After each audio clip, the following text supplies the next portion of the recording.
김미숙 66. 그녀의 손등에는 세월의 흔적이 깊게 새겨져 있었다. 30년이 넘는 결혼 생활 동안 설거지며 빨래며 청소를 도맡아 하면서 거칠어진 손이었다. 젊은 시절 그녀의 손은 부드럽고 가늘었다. 하지만 결혼과 동시에 그 손은 변하기 시작했다. 매일 아침 5시에 일어나 남편 박종철의 아침 식사를 차리고 밤늦게까지 집안일을 하면서 손은 점점 더 거칠어졌다. 결혼 초기부터 박종철은 모든 것을 통제했다. 월급은 그의 통장으로 들어갔고 그녀는 생활비 명목으로 한 달에 몇십만 원만 받았다. 그것도 영수증을 챙겨와야 했다. 시장에서 콩나물 한 봉지를 사도 동네 슈퍼에서 휴지를 사도 영수증을 챙겨야 했다.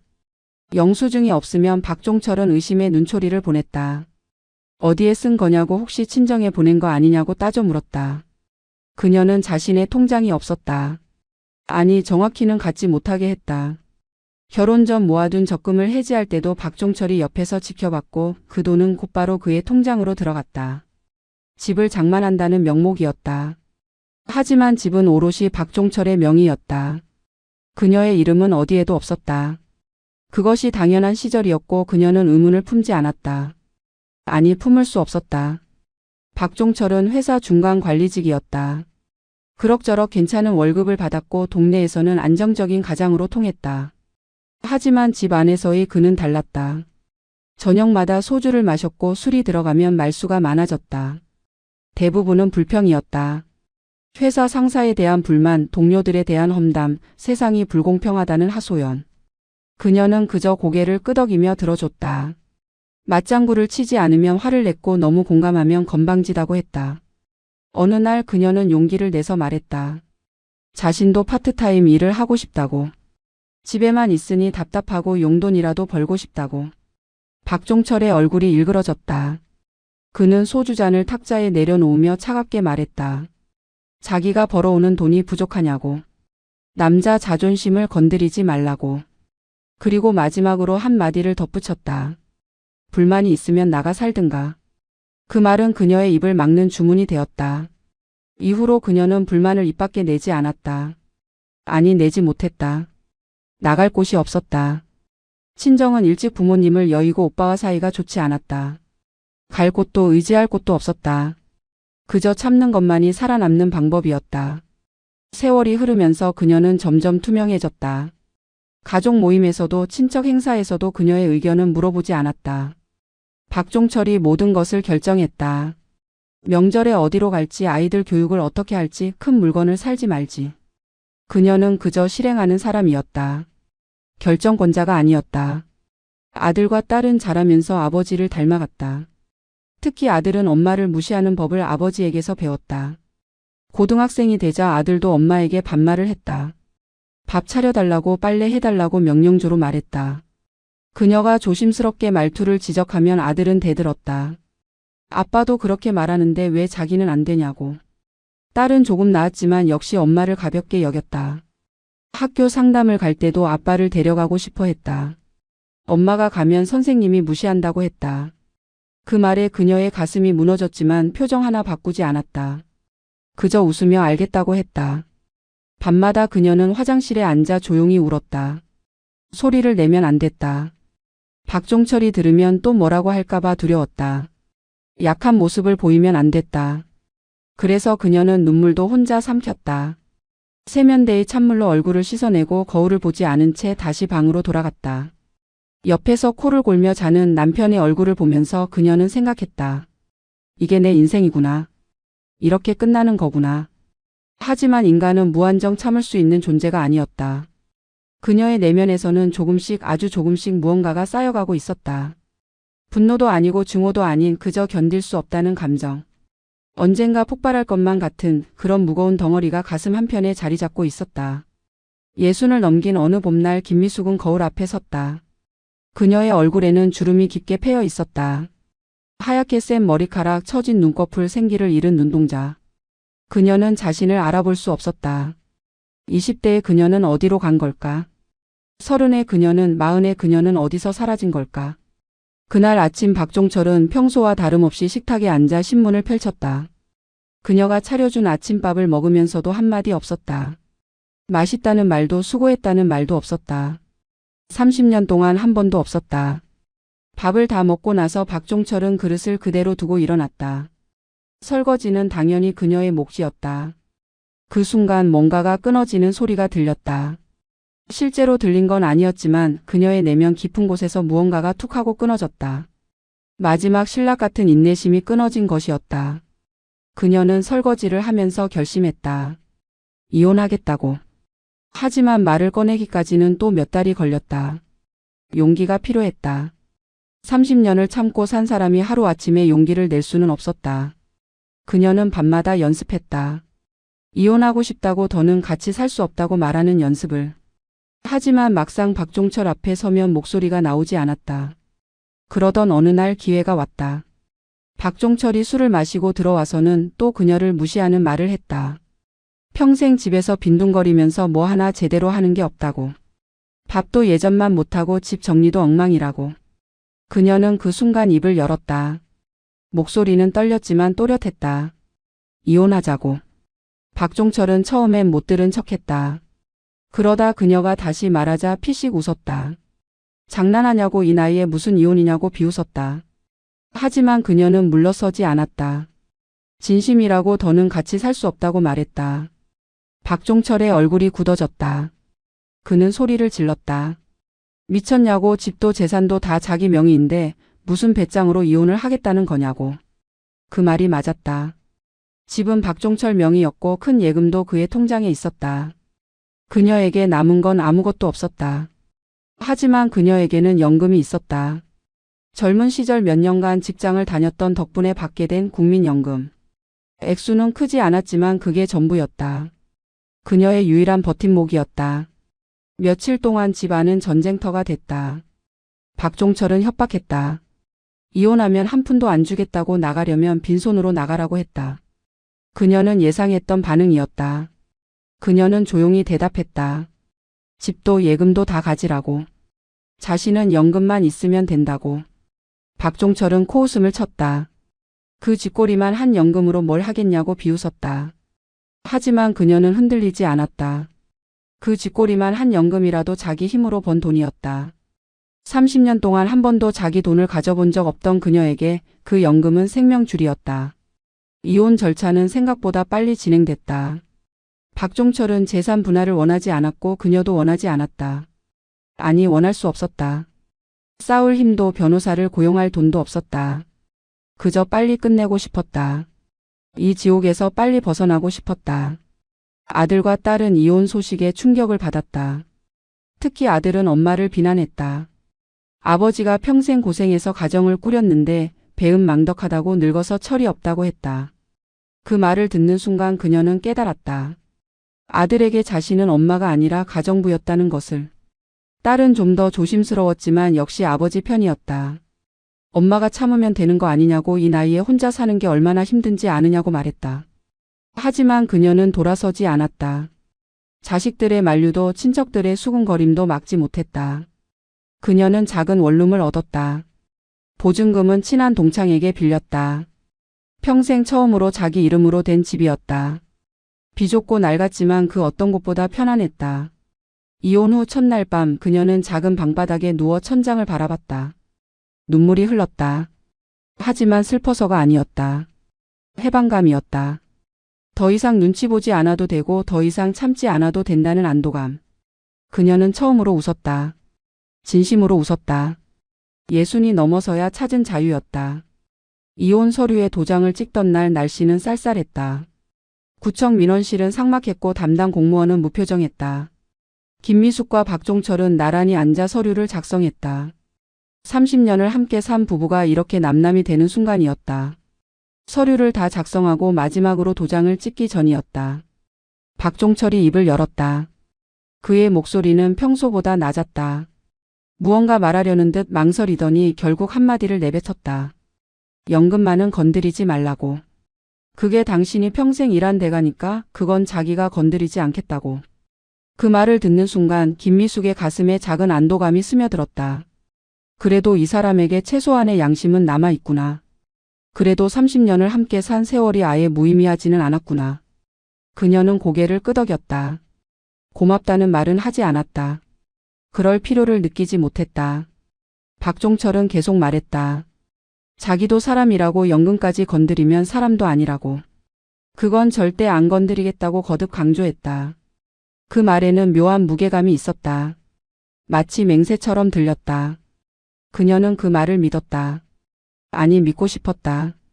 도장을 찍고 서류를 제출한 뒤 두 사람은 서로 다른 방향으로 걸어갔다. 뒤돌아보지 않았다. 김미숙은 버스 정류장으로, 박종철은 주차장으로 향했다. 30년의 결혼 생활이 그렇게 끝났다. 그날 저녁 김미숙은 작은 원룸에서 혼자 라면을 끓여 먹었다. 텔레비전을 켰다가 끄고 창밖을 바라보다가 다시 방 안을 둘러봤다. 이제 이곳이 그녀의 집이었다. 좁고 낡았지만 온전히 그녀의 공간이었다. 누구 눈치도 보지 않고 누구에게도 잔소리를 듣지 않는 곳. 하지만 한편으로는 불안했다.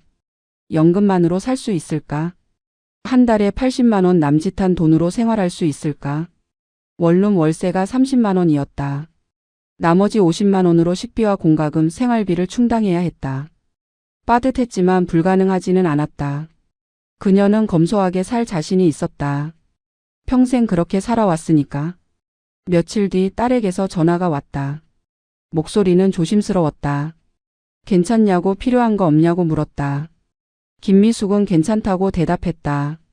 딸은 잠시 침묵하더니 말했다. 아빠가 생각보다 충격을 많이 받았다고. 혼자 사는 게 외롭다고 했다고. 그 말을 듣는 순간 김미숙은 묘한 감정을 느꼈다.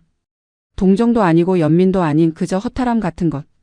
30년 동안 자신이 옆에 있을 때는 소중한 줄 몰랐으면서 이제 와서 외롭다니. 하지만 그녀는 아무 말도 하지 않았다. 딸에게 아빠 잘 챙기라고만 했다. 아들은 연락조차 없었다. 이혼 후 한 번도 전화하지 않았다. 김미숙은 섭섭하기도 했지만 한편으로는 담담했다. 아들은 아버지의 아들이지 그녀의 아들이 아니었다. 진작 그 사실을 받아들였어야 했다. 시간이 흐르면서 그녀는 새로운 일상에 적응했다. 아침에 일어나서 가볍게 산책을 하고 도서관에 가서 책을 읽었다. 평생 읽고 싶었지만 읽지 못했던 책들을 빌려서 읽었다. 소설도 읽고 에세이도 읽었다. 책 속에서 그녀는 자신과 비슷한 여자들을 만났다. 참고 살았지만 결국 자유를 찾은 여자들의 이야기. 점심은 간단하게 해결했다. 김밥 한 줄이면 충분했다. 저녁은 집에서 직접 해 먹었다. 예전처럼 여러 가지 반찬을 만들지 않았다. 자신이 먹고 싶은 것만 만들었다. 그것만으로도 충분히 행복했다. 동네 복지관에서 노인 일자리 프로그램을 알아봤다. 주 3회 하루 4시간씩 일하면 한 달에 50만 원 정도를 벌 수 있었다. 많지 않은 돈이었지만 연금과 합치면 130만 원이 됐다. 그 정도면 조금 여유롭게 살 수 있었다. 그렇게 1년이 흘렀다. 김미숙은 점점 안정을 찾아갔다. 얼굴에는 생기가 돌았고 표정도 밝아졌다. 복지관에서 만난 친구들과 어울리며 웃을 일이 많아졌다. 30년 동안 잊고 살았던 웃음을 되찾았다. 하지만 그 평화는 오래가지 못했다. 폭풍 전야의 고요함이었다. 그녀가 미처 예상하지 못한 재앙이 다가오고 있었다. 그것도 가장 비열한 방식으로. 이혼 후 3년이 흘렀다. 김미숙의 삶은 평온했다. 크게 달라진 건 없었지만 그 평범함이 그녀에겐 축복이었다. 아침에 눈을 떴을 때 불안하지 않고 밤에 잠들 때 두렵지 않았다. 그것만으로도 충분했다. 그해 가을 날씨가 제법 쌀쌀해진 어느 오후였다. 김미숙은 복지관에서 돌아와 방 안에서 쉬고 있었다. 휴대전화가 울렸다. 화면에 뜬 이름을 보는 순간 그녀의 심장이 철렁 내려앉았다. 박종철이었다. 3년 동안 단 한 번도 연락이 없었다. 명절에도 생일에도 연락하지 않았던 그가 갑자기 전화를 한 것이었다. 불길한 예감이 들었다. 하지만 받지 않을 수도 없었다. 혹시 아이들에게 무슨 일이 생긴 건 아닐까? 그녀는 떨리는 손으로 통화 버튼을 눌렀다. 박종철의 목소리는 예전과 달랐다. 조금 늙었고 조금 지쳐 있었다. 그는 간단하게 안부를 물었다. 잘 지내냐고, 건강은 괜찮냐고. 김미숙은 짧게 대답했다. 괜찮다고, 잘 지낸다고. 그리고 무슨 일이냐고 물었다. 잠시 침묵이 흘렀다. 그리고 박종철이 입을 열었다. 그의 첫 마디는 충격적이었다. 연금을 나눠 쓰자고. 이혼했어도 결혼 생활 기간 동안 쌓인 연금은 공동 재산이니까 반씩 나눠 갖는 게 맞다고 했다. 김미숙은 기를 의심했다. 방금 뭐라고 했는지 다시 물었다. 박종철은 차분하게 마치 당연한 이야기를 하듯 반복했다. 연금 분할제라는 게 있다고 법적으로 권리가 있다고 말했다. 그러니까 자기 몫을 달라고. 그 순간 김미숙의 머릿속이 새하얘졌다. 연금 분할제. 그런 게 있다는 건 들어본 적이 있었다. 하지만 이혼할 때 박종철이 분명히 말했었다. 연금은 건드리지 않겠다고. 그게 당신이 평생 일한 대가라고. 연금까지 건드리면 사람도 아니라고. 김미숙은 떨리는 목소리로 말했다. 이혼할 때 연금은 안 건드린다고 했잖냐고. 약속했잖냐고. 박종철은 잠시 머뭇거리더니 대답했다. 그때는 그랬지만 지금은 상황이 다르다고. 자기도 살기 힘들다고. 그러니까 법적으로 받을 수 있는 건 받아야겠다고. 김미숙은 분노가 치밀어 올랐다. 목소리가 떨렸다. 집도 다 가져가고 예금도 다 가져가고 그것도 모자라서 이제 연금까지 뺏어가겠다는 거냐고 소리쳤다. 박종철은 침착하게 대답했다. 뺏는 게 아니라 원래 자기 몫을 받는 거라고. 법이 그렇게 정해져 있다고. 김미숙은 전화를 끊어버렸다. 손이 부들부들 떨렸다. 가슴이 답답해서 숨을 쉬기조차 힘들었다. 그녀는 소파에 주저앉아 머리를 감싸 쥐었다. 이럴 수가 있나? 이런 비열한 일이 가능한가? 연금은 그녀의 전부였다. 한 달에 80만 원. 그것도 일용직으로 번 돈과 합쳐야 겨우 생활할 수 있는 금액이었다. 만약 그걸 나눠야 한다면 그녀에게 남는 건 한 달에 40만 원이 채 안 됐다. 그 돈으로 어떻게 살란 말인가? 김미숙은 밤새 잠을 이루지 못했다. 머릿속이 복잡했다. 법이 정말 그렇게 정해져 있는지 확인해야 했다. 하지만 누구에게 물어봐야 할지 막막했다. 변호사를 찾아갈 돈도 없었다. 다음 날 아침 그녀는 복지관 상담사를 찾아갔다. 떨리는 목소리로 상황을 설명했다. 상담사는 안타까운 표정을 지으며 고개를 끄덕였다. 연금 분할 청구권이라는 게 실제로 존재한다고 했다. 이혼 후에도 청구할 수 있고 결혼 기간 동안 형성된 연금의 절반을 나눠 가질 수 있다고 했다. 김미숙은 그 자리에서 무너질 것 같았다. 법이 자신을 보호해주지 않는다는 사실에 절망했다. 30년을 참고 살았는데 이혼 후 3년을 버텨왔는데 이제 와서 이런 식으로 당해야 한다니. 세상이 너무 불공평했다. 그날 저녁 박종철에게서 또 전화가 왔다. 이번에는 더 구체적이었다. 변호사랑 상담했다고 법적으로 문제없이 청구할 수 있다고 했다. 그러니까 법원에 가기 전에 합의하자고. 굳이 법적 분쟁까지 갈 필요 없지 않냐고 회유했다. 김미숙은 이를 악물었다. 목소리를 최대한 차갑게 만들어서 대답했다. 절대 안 된다고. 그건 자기가 평생 일해서 받는 돈이라고. 박종철은 한숨을 쉬며 말했다. 그러면 어쩔 수 없이 법원에 신청하겠다고. 그쪽이 손해라고. 변호사 비용까지 들어가면 남는 게 없을 거라고 협박했다. 전화를 끊고 나서 김미숙은 벽에 등을 기댄 채 주저앉았다. 눈물이 흘러내렸다. 분노와 절망이 뒤섞인 눈물이었다. 왜 자기는 평생 이렇게 살아야 하는가? 왜 조금의 평화도 누릴 수 없는가? 며칠 뒤 박종철은 직접 만나자고 연락했다. 전화로는 이야기가 안 되니까 얼굴 보고 이야기하자고 했다. 김미숙은 거절하고 싶었지만 피할 수 없다는 걸 알았다. 그녀는 동네 카페에서 만나기로 했다. 사람이 많은 곳이라 안전할 거라고 생각했다. 약속 장소에 먼저 도착한 김미숙은 구석자리에 앉았다. 심장이 두근거렸다. 3년 만에 보는 전 남편. 어떤 얼굴로 나타날까? 얼마나 뻔뻔한 표정을 짓고 있을까? 10분 뒤 박종철이 들어왔다. 그는 예전보다 훨씬 늙어 보였다. 머리는 더 휘어졌고 얼굴에는 주름이 깊게 패여 있었다. 하지만 표정만큼은 여전했다. 자신만만하고 어딘가 거만한 표정. 박종철은 김미숙 맞은편에 앉으며 인사도 없이 바로 본론으로 들어갔다. 연금 이야기였다. 그는 자기도 생활이 어렵다고 하소연했다. 퇴직 후 일자리를 구하기 힘들고 국민연금만으로는 생활이 빠듯하다고 했다. 그러니까 결혼 기간 동안의 연금은 당연히 반씩 나눠야 한다고 주장했다. 김미숙은 참았던 분노를 터뜨렸다. 목소리는 떨렸지만 또렷했다. 당신은 집도 가지고 예금도 가지고 퇴직금도 받았잖냐고. 나는 빈손으로 나왔다고. 연금밖에 없다고 소리쳤다. 주변 사람들이 쳐다봤지만 그녀는 신경 쓰지 않았다. 박종철은 태연하게 대답했다. 그건 그때 내가 포기한 거라고. 자기는 강요한 적 없다고 거짓말을 했다.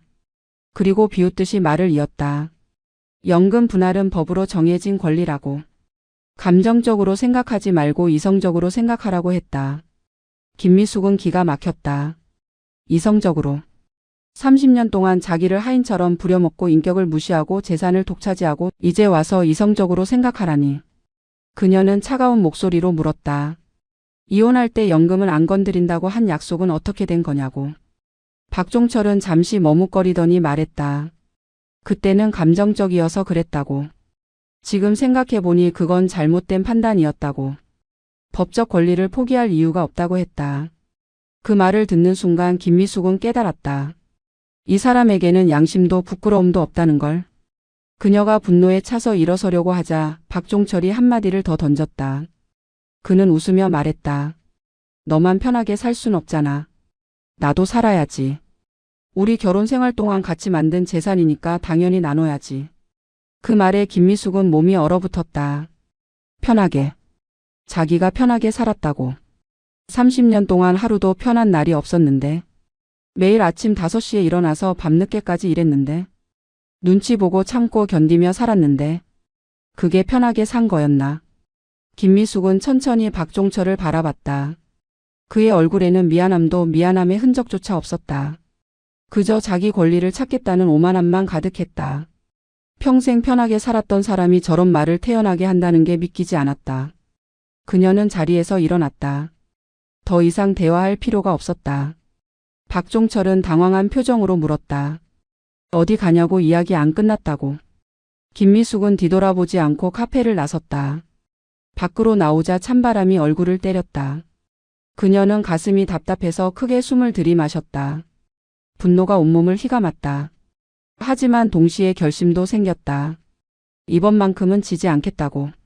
30년을 졌지만 이번 한 번은 절대 지지 않겠다고. 그날 밤 김미숙은 노트를 꺼냈다. 펜을 들고 생각을 정리하기 시작했다. 법적으로 싸울 수는 없다. 돈도 없고 법 지식도 없다. 하지만 다른 방법이 있을 거라고 생각했다. 박종철의 약점을 찾아야 했다. 그를 막을 방법을 찾아야 했다. 일주일 뒤 김미숙의 휴대전화에 낯선 번호로 전화가 걸려왔다. 받지 않으려다가 혹시 복지관이나 병원에서 거는 전화일까 싶어 받았다. 하지만 전화기 너머로 들려온 목소리는 낯선 여자였다. 여자는 자신을 박종철의 아내라고 소개했다. 김미숙은 순간 머릿속이 하얘졌다. 아내. 박종철이 재혼했다는 건 들어서 알고 있었다. 이혼 후 1년쯤 지나서 딸에게 전해 들었다. 그때는 별 감흥이 없었다. 그저 그렇구나 했다. 하지만 그 아내가 직접 전화를 걸어올 줄은 몰랐다. 여자의 목소리는 날카로웠다. 나이는 50 초반쯤 되어 보였다.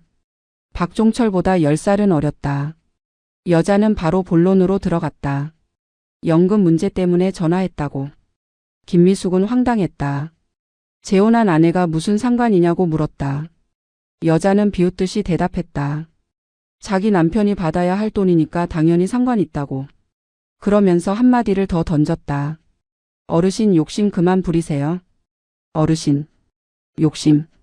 그 두 단어가 김미숙의 귓가에 맴돌았다. 자신보다 10살 어린 여자가 어르신이라고 부르며 무시하는 느낌이었다. 그리고 욕심이라니. 자기 돈을 지키려는 게 욕심인가? 김미숙은 참지 못하고 대꾸했다. 그건 자기가 평생 일해서 받는 연금이라고. 당신들과는 아무 상관없다고. 여자는 목소리를 높였다. 법적으로는 상관이 있다고. 결혼 생활 동안 만들어진 재산이니까 나눠야 한다고 우겼다. 김미숙은 깨달았다. 이 전화의 배우가 누구인지. 박종철 혼자서는 이렇게까지 집요하게 나오지 않았을 것이다. 새 아내가 부추기고 있는 게 분명했다. 돈 때문이었다. 박종철의 연금이 적으니까 전 부인의 연금까지 손을 뻗치는 거였다. 여자는 계속 말을 이었다. 합의하지 않으면 법원에 갈 거라고. 그러면 어르신만 손해라고. 변호사 비용도 들고 시간도 오래 걸린다고 협박했다. 그리고 마지막으로 한마디를 더 했다. 이미 변호사랑 상담 다 받았다고. 승산 있다고. 김미숙은 전화를 끊었다. 손이 떨렸다. 분노보다는 허탈함이 컸다. 이렇게까지 해야 하나. 돈이 사람을 이렇게 만드는구나. 그녀는 소파에 앉아 한참을 멍하니 있었다. 그날 밤 김미숙은 딸에게 전화했다. 떨리는 목소리로 상황을 설명했다. 아버지가 연금을 나눠 달라고 한다고. 새 엄마까지 나서서 압박한다고. 딸은 잠시 침묵하더니 한숨을 쉬었다. 딸은 조심스럽게 말했다. 엄마 입장은 이해한다고. 하지만 법적으로 아빠가 청구할 수 있는 권리라고 했다. 그러니까 적당히 합의하는 게 어떻겠냐고. 전부 다 줄 순 없어도 조금은 나눠주면 어떻겠냐고. 김미숙은 말문이 막혔다. 딸마저도 박종철 편이었다. 아니, 편을 가르는 게 아니라 그저 귀찮은 일이 커지는 걸 원하지 않는 것뿐이었다. 딸에게는 엄마의 절박함이 이해되지 않았다. 젊은 딸은 연금 몇십만 원이 생사를 가르는 돈인지 몰랐다. 김미숙은 조용히 대답했다. 알겠다고. 생각해 보겠다고.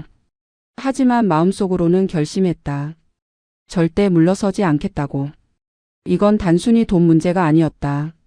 자존심의 문제였고 인생의 문제였다. 다음 날 또 낯선 번호로 문자가 왔다. 박종철의 새 아내였다. 문자에는 협박에 가까운 내용이 적혀 있었다. 빨리 합의하지 않으면 법원에 갈 거라고.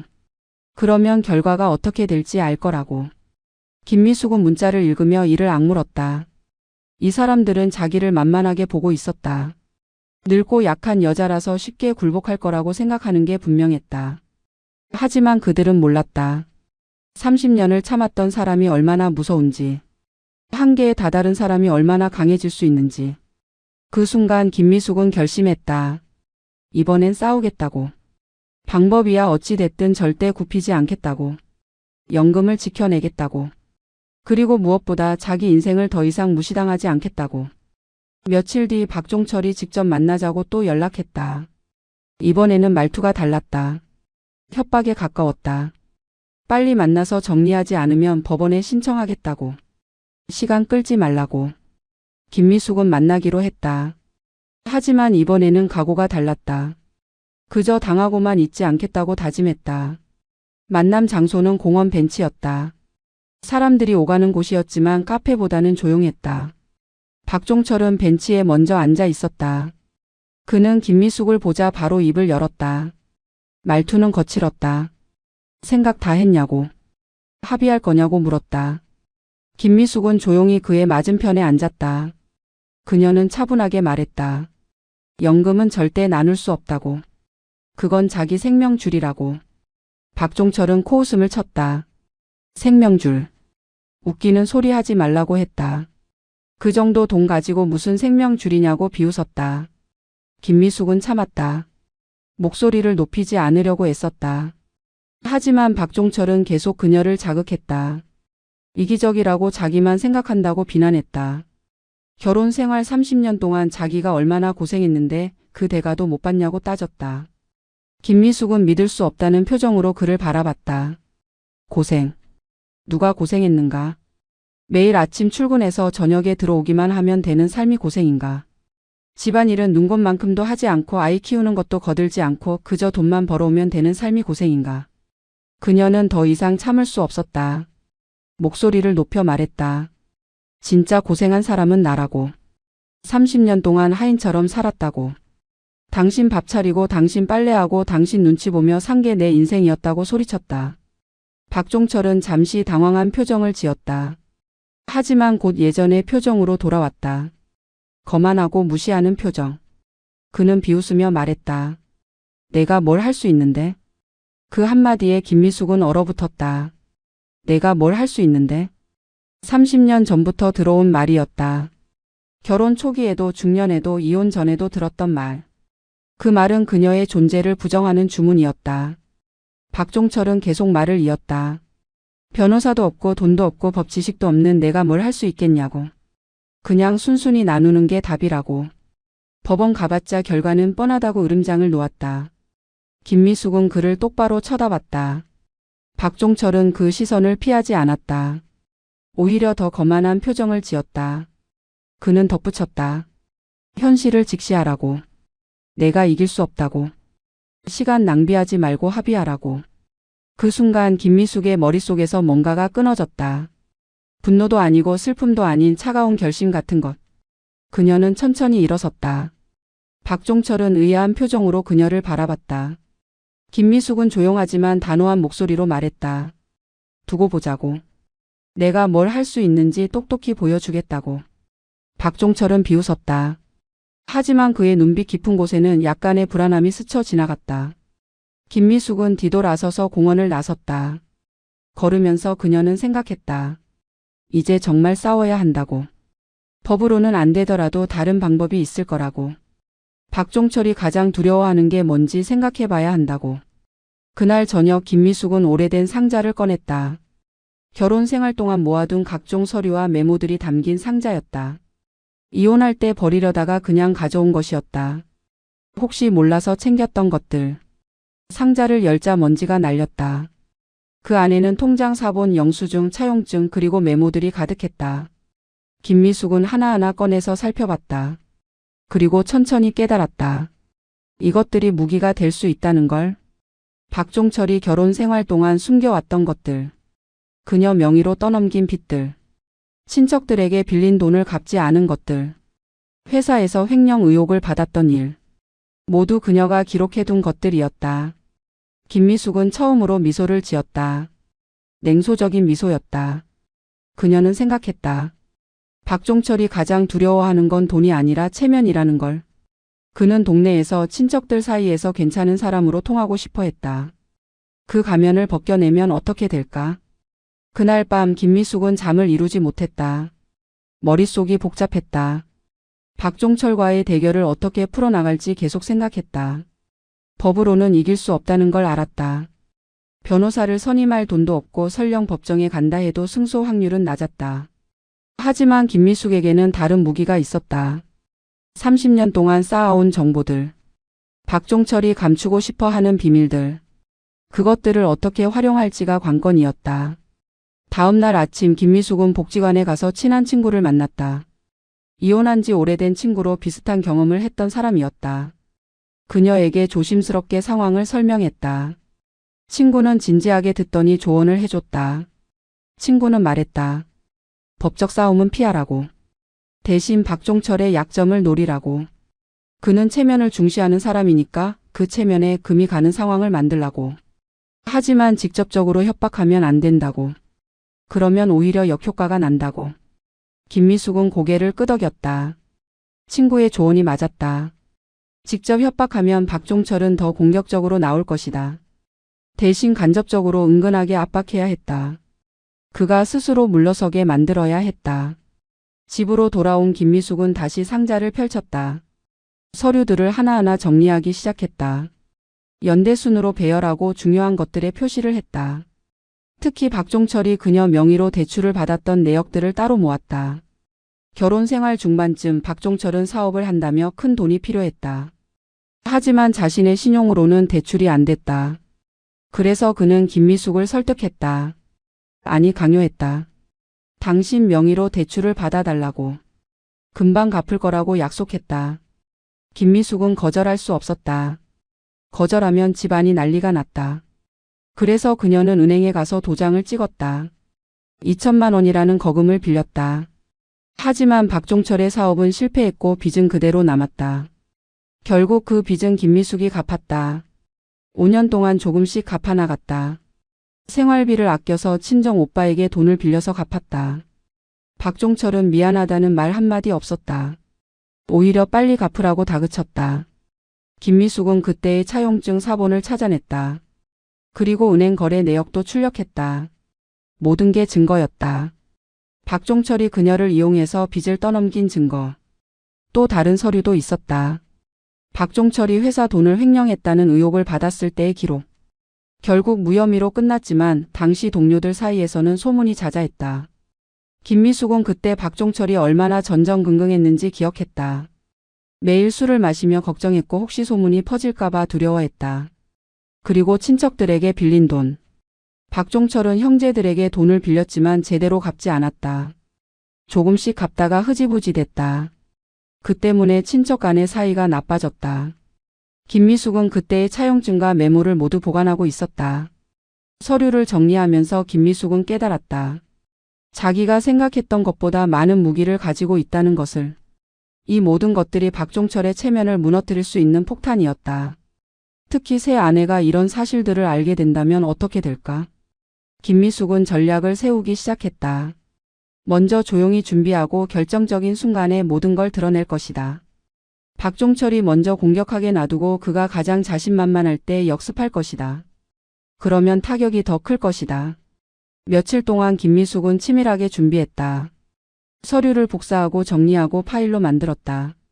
복지관 컴퓨터실에서 스캔도 받았다. 모든 증거를 디지털로 보관했다. 필요하면 언제든 꺼낼 수 있게. 그 과정에서 김미숙은 변했다. 예전의 위축된 모습은 사라졌다. 눈빛이 달라졌다. 30년 동안 눌려 살았던 사람이 아니라 싸울 준비가 된 전사의 눈빛이었다. 그녀는 더 이상 두렵지 않았다. 친구는 그런 그녀를 보며 놀라워했다. 완전히 다른 사람 같다고 했다. 김미숙은 웃으며 대답했다. 자기도 이런 자신이 낯설다고. 하지만 나쁘지 않다고. 오히려 당당하고 자유로운 기분이라고. 그러던 어느 날 박종철의 새 아내에게서 또 전화가 왔다. 이번에는 더 노골적이었다. 법원에 신청서를 접수했다고. 곧 법원에서 연락이 갈 거라고. 합의할 마지막 기회를 주는 거라고 협박했다. 김미숙은 차분하게 대답했다. 알겠다고. 법원에서 만나자고. 그리고 전화를 끊었다. 새 아내는 당황한 듯 했다. 김미숙의 반응이 예상과 달랐기 때문이다. 보통은 겁을 먹거나 애원하는데 오히려 담담하게 받아들였다. 실제로 며칠 뒤 법원에서 조정 통지서가 왔다. 박종철이 연금 분할 청구 조정 신청을 한 것이었다. 조정 기일이 잡혔다. 한 달 뒤였다. 김미숙은 통지서를 보며 미소를 지었다. 이제 진짜 싸움이 시작되는 것이다. 그날 밤 김미숙은 거울을 보며 스스로에게 다짐했다. 이번만큼은 절대 물러서지 않겠다고. 30년을 참았지만 이제는 다르다고. 다시는 눌려 살지 않겠다고. 연금을 지키는 것은 돈 때문이 아니라 자기 존엄을 지키기 위해서라고. 한 달이라는 시간은 길지도 짧지도 않았다. 김미숙에게는 준비할 수 있는 충분한 시간이었다. 그녀는 매일 아침 일찍 일어나 계획을 세웠다. 법원 조정에서 직접 맞서 싸울 수는 없지만 다른 방법이 있었다. 김미숙은 먼저 박종철의 형제들에게 연락했다. 특히 큰형과 작은형. 박종철이 예전에 빌린 돈을 제대로 갚지 않아서 사이가 좋지 않았던 형들이었다. 그녀는 조심스럽게 이야기를 꺼냈다. 큰형은 전화를 받자마자 한숨을 쉬었다. 동생 이야기만 나오면 기분이 나쁘다고 했다. 3천만 원을 빌려줬는데 200만 원만 갚고 나머지는 감감무소식이라고. 연락하면 돈 없다고 하고 나중에 갚겠다고만 한다고 불평했다. 김미숙은 그 이야기를 듣고 자세히 물었다. 차용증이 있냐고. 큰형은 있다고 했다. 하지만 가족끼리 법적으로 문제 삼기는 뭐해서 그냥 참고 있다고 했다. 김미숙은 조심스럽게 말했다. 혹시 나중에 필요하면 그 사실을 증언해 줄 수 있냐고. 큰형은 잠시 침묵하다가 물었다. 무슨 일이냐고. 김미숙은 솔직하게 말했다. 박종철이 자기 연금을 나눠달라고 법원에 신청했다고. 집도 재산도 다 가져갔으면서 연금까지 손을 뻗치고 있다고. 큰형은 혀를 찼다. 그 인간이 어디까지 뻔뻔해지냐고 중얼거렸다. 작은형도 비슷한 반응이었다. 그 역시 박종철에게 2천만 원을 빌려줬는데 제대로 받지 못했다. 형제끼리 돈 문제로 사이가 멀어진 것이었다. 작은형은 김미숙에게 동정적이었다. 형수님이 평생 고생한 거 다 안다고. 그런데 이혼하고도 괴롭히다니 정말 사람이 아니라고 분노했다. 김미숙은 두 형님께 부탁했다. 필요하면 도와달라고. 박종철의 본 모습을 드러낼 필요가 있다고. 두 형 모두 흔쾌히 동의했다. 동생이지만 정말 못마땅하다고. 언제든 필요하면 말하라고 했다. 다음으로 김미숙은 박종철의 옛 직장 동료를 찾아갔다. 퇴직한 지 오래됐지만 가끔 연락하고 지내던 사람이었다. 그는 김미숙을 만나자 반갑게 맞이했다.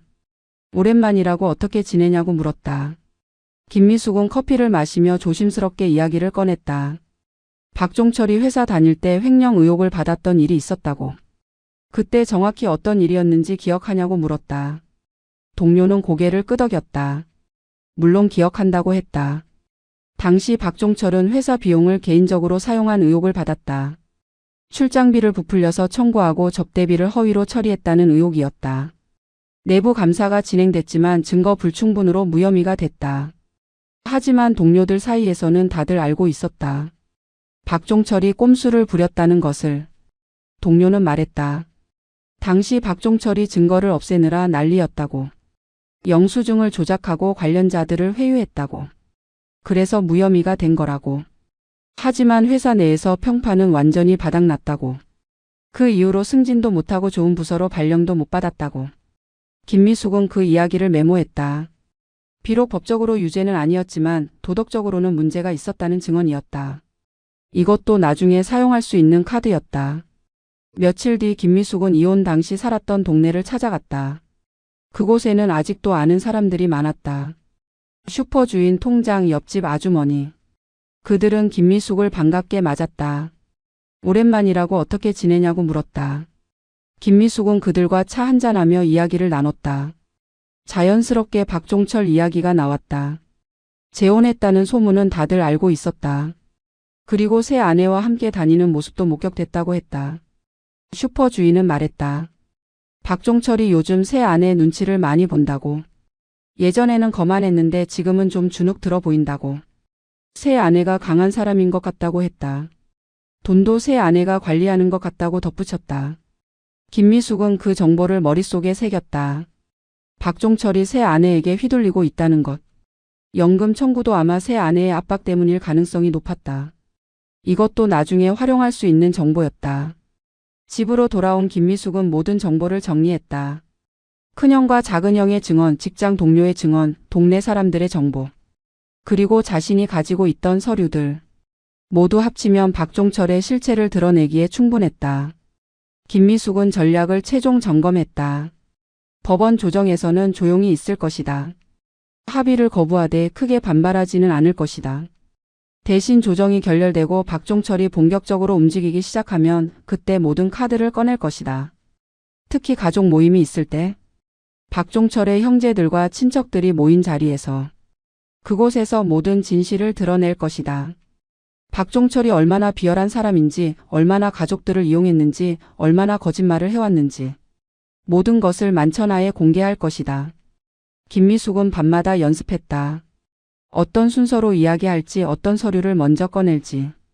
감정적으로 흥분하지 않고 차분하게 사실만 이야기할 것이다. 그래야 설득력이 있다. 그래야 사람들이 믿는다. 조정 기일이 일주일 앞으로 다가왔다. 김미숙은 긴장되지 않았다. 오히려 담담했다. 준비는 끝났다. 이제 실행만 남았다. 그녀는 거울을 보며 미소를 지었다. 30년 만에 처음으로 자신이 자랑스러웠다. 더 이상 당하고만 사는 사람이 아니었다. 법원 조정 당일 날씨는 흐렸다. 김미숙은 일찍 법원에 도착했다. 복도 의자에 앉아 기다렸다. 얼마 뒤 박종철과 그의 새 아내가 나타났다. 그들은 변호사와 함께였다. 김미숙은 혼자였다. 박종철의 새 아내는 김미숙을 보며 비웃는 표정을 지었다. 변호사도 없이 혼자 왔다는 게 우습다는 표정이었다. 박종철은 무표정했다. 하지만 눈빛 어딘가에 불안함이 스쳐 지나갔다. 조정실에 들어가자 조정위원이 앉아 있었다. 중년의 남자였다. 그는 양측에게 상황을 설명해달라고 했다. 박종철의 변호사가 먼저 말했다. 법적으로 명백한 권리라고. 결혼 기간 중 형성된 연금은 공동재산이므로 분할해야 한다고 주장했다. 김미숙은 조용히 듣고 있었다. 조정위원이 그녀에게 물었다. 의견이 어떠냐고. 김미숙은 차분하게 대답했다. 이혼할 때 전 남편이 연금은 건드리지 않겠다고 약속했다고. 그 약속을 믿었다고 말했다. 박종철의 변호사는 코웃음을 쳤다. 구두 약속은 법적 효력이 없다고. 서면으로 작성된 게 아니라면 무의미하다고 주장했다. 조정위원도 난처한 표정을 지었다. 법적으로는 변호사 말이 맞았다. 조정은 평행선을 달렸다. 박종철 측은 반반으로 나누자고 주장했고 김미숙은 한 푼도 줄 수 없다고 버텼다. 2시간 동안 실랑이가 이어졌지만 합의점을 찾지 못했다. 결국 조정은 결렬됐다. 조정위원은 아쉽다는 표정을 지으며 말했다. 소송으로 가면 시간도 오래 걸리고 비용도 많이 든다고. 다시 한번 생각해 보라고 권유했다. 하지만 양측 모두 물러서지 않았다. 법원을 나서면서 박종철의 새 아내가 김미숙에게 다가왔다. 그녀는 비아냥거리며 말했다. 끝까지 버티면 뭐하냐고. 어차피 법원 판결 나면 질 거라고. 그때 가서 후회해도 늦다고 협박했다. 김미숙은 그녀를 똑바로 쳐다봤다. 눈빛은 차가웠다. 그리고 조용히 말했다. 두고 보자고. 누가 후회할지. 새 아내는 어이없다는 표정을 지었지만 뭔가 불길한 예감을 느꼈다. 며칠 뒤 박종철의 어머니 제사가 있었다. 박종철의 형제들과 친척들이 모두 모이는 자리였다. 김미숙도 초대를 받았다.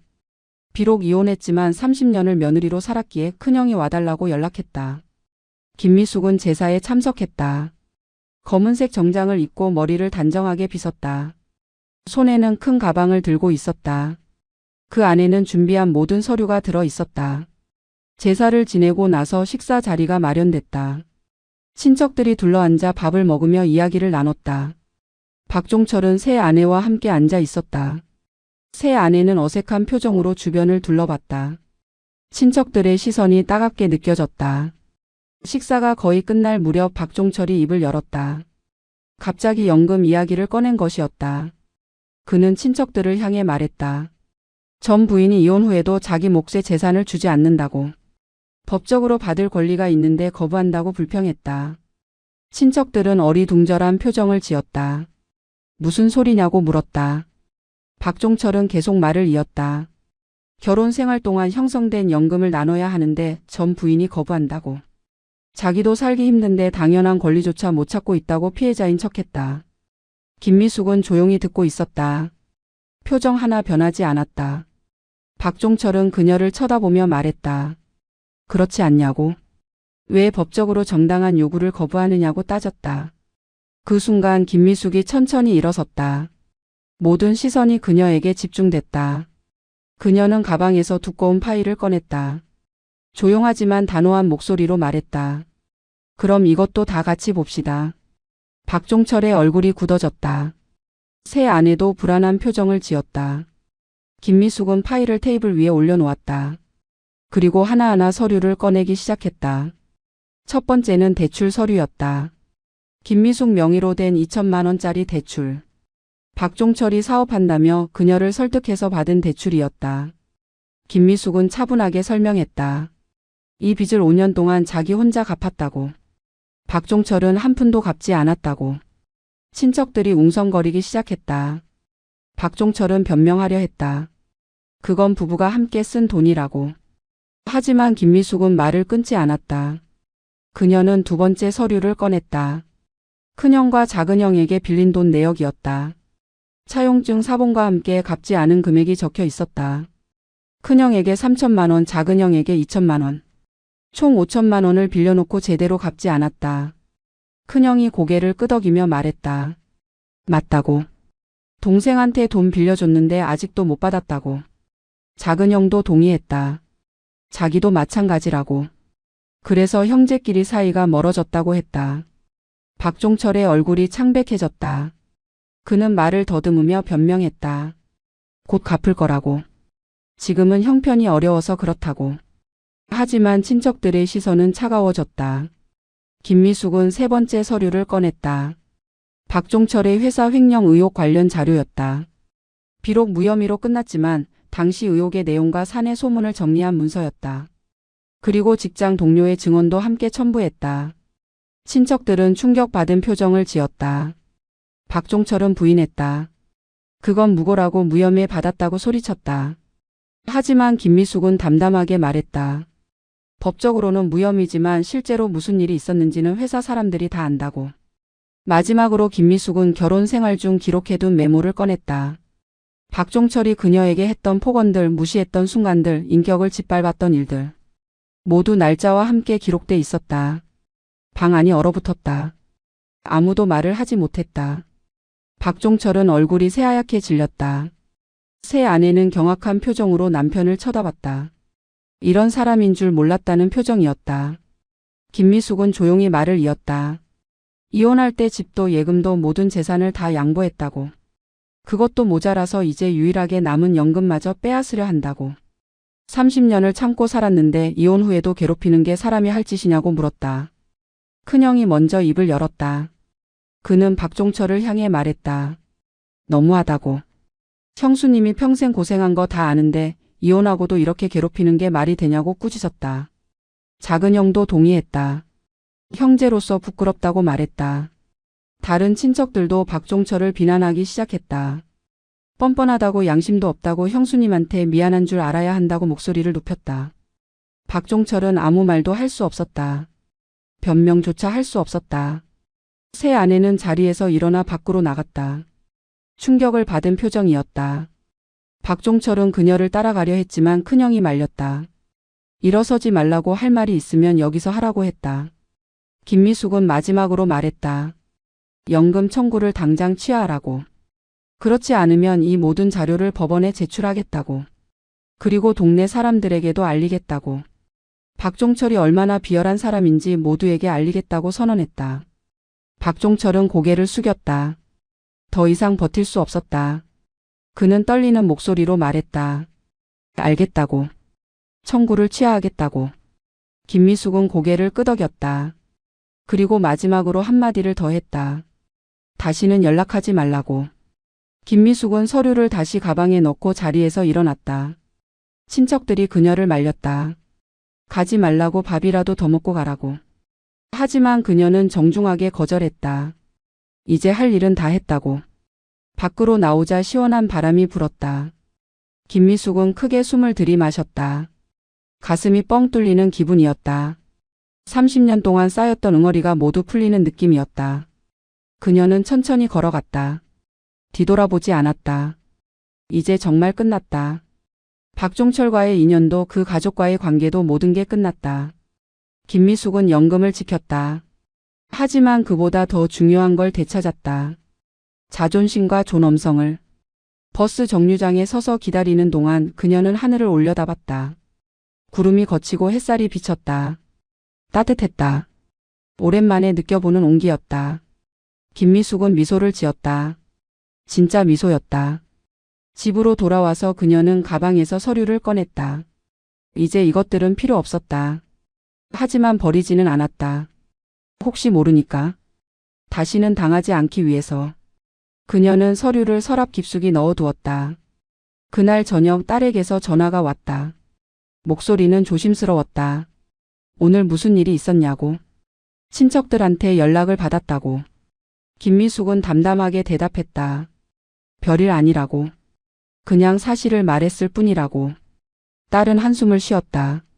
아빠가 충격을 많이 받았다고. 새엄마도 화가 나서 집을 나갔다고. 김미숙은 대답했다. 자기가 해결할 문제라고. 걱정하지 말라고. 딸은 잠시 침묵하다가 말했다. 엄마가 강해졌다고. 예전 같지 않다고. 김미숙은 웃으며 대답했다. 그래야 살 수 있다고. 이제는 더 이상 참고만 살지 않을 거라고. 전화를 끊고 나서 김미숙은 창밖을 바라봤다. 도시의 불빛이 반짝였다. 저 많은 불빛 중 하나가 자기 삶이었다. 작고 보잘것없지만 그래도 자기만의 빛이었다. 더 이상 누구 그늘에 가려진 빛이 아니었다. 며칠 뒤 법원에서 연락이 왔다. 박종철이 연금 분할 청구를 취하했다는 통보였다. 정식으로 취하서가 접수됐다고. 이제 더 이상 법적 분쟁은 없다고 했다. 김미숙은 전화를 받으며 안도의 한숨을 쉬었다. 그날부터 그녀의 삶은 정말로 평온해졌다. 아침에 눈을 떴을 때 불안하지 않았다. 밤에 잠들 때 두렵지 않았다. 연금 통장을 확인할 때마다 감사한 마음이 들었다. 이 돈이 온전히 자기 것이라는 사실이. 복지관에서 만난 친구들은 김미숙의 이야기를 들으며 감탄했다. 어떻게 그렇게 용기를 냈냐고. 어떻게 그렇게 준비를 철저히 했냐고 물었다. 김미숙은 웃으며 대답했다. 더 이상 잃을 게 없었다고. 그래서 두렵지 않았다고. 한 친구가 물었다. 후회되지 않느냐고. 그렇게까지 할 필요가 있었냐고. 김미숙은 고개를 저었다. 전혀 후회되지 않는다고. 오히려 진작 이렇게 할 걸 후회한다고 대답했다. 계절이 바뀌고 또 바뀌었다. 김미숙은 여전히 작은 원룸에서 살았다. 여전히 검소하게 살았다. 하지만 마음만큼은 부자였다. 자유롭고 당당하고 행복했다. 어느 봄날 김미숙은 공원에 나가 벤치에 앉았다. 벚꽃이 만개에 있었다. 바람에 꽃잎이 날렸다. 그녀는 그 광경을 바라보며 생각했다. 인생이 끝난 줄 알았는데 오히려 새로 시작된 것 같다고. 예순을 넘어 이혼했을 때는 막막했다. 앞으로 어떻게 살아야 할지 막막했다. 하지만 지금은 달랐다. 매일이 새로웠고 매일이 소중했다. 누구 눈치도 보지 않고 자기가 원하는 대로 사는 삶. 그게 이렇게 행복한 줄 몰랐다. 동네를 걷다가 우연히 박종철을 마주친 적이 있었다. 그는 훨씬 더 늙어 보였다. 등이 굽었고 걸음걸이도 느렸다. 그는 김미숙을 보자 고개를 돌렸다. 그녀도 그냥 지나쳤다. 더 이상 할 말이 없었다. 나중에 소식을 들으니 박종철은 새 아내와도 사이가 좋지 않다고 했다. 연금 사건 이후로 새 아내가 그를 신뢰하지 않는다고. 돈 관리도 더 철저하게 한다고. 박종철은 새 아내 눈치를 보며 산다고 했다. 김미숙은 그 소식을 듣고도 동정심이 들지 않았다. 자업자득이라고 생각했다. 평생 남을 무시하고 살았으니 이제는 자기가 무시당하며 사는 것이다. 인과응보였다. 복지관에서 자원봉사를 시작했다. 어르신들께 식사를 나르고 말벗이 되어드렸다. 자기보다 더 어려운 처지의 사람들을 보면서 김미숙은 깨달았다. 자기는 그래도 운이 좋은 편이라는 것을. 연금이 있고 건강하고 자유롭다는 것만으로도 감사한 일이었다.